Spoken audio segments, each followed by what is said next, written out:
全国人大常委会委员长赵乐际21号下午在人民大会堂同塔吉克斯坦议会上院议长鲁斯塔姆·埃莫玛丽举行会谈。赵乐际表示，在习近平主席和拉赫蒙总统的战略引领下，中塔关系实现跨越式发展。今年5月，两国元首共同宣布推动构建世代友好、休戚与共、互利共赢的中塔命运共同体，为中塔关系发展擘画了新的宏伟蓝图。中方愿同塔方一道，落实好两国元首重要共识，加强战略互信，深化务实合作，增进民心相通，维护共同安全，推进国际协作。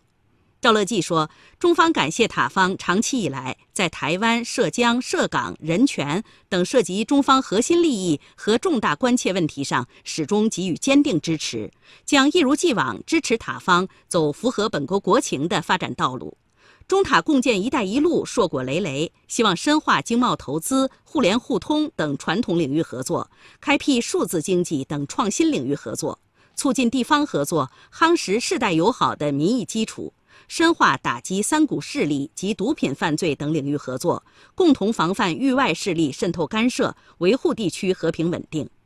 赵乐际表示，中国全国人大愿同塔议会立足自身职能职责，加强各层级交流，深化立法监督等领域合作，为双边关系发展提供坚实法律保障。鲁斯塔姆表示，塔中全面战略伙伴关系为两国睦邻友好和互利合作提供了广阔空间，塔方坚定恪守一个中国政策。塔议会愿加强同中国全国人大的友好交流，为推动构建塔中命运共同体不懈努力。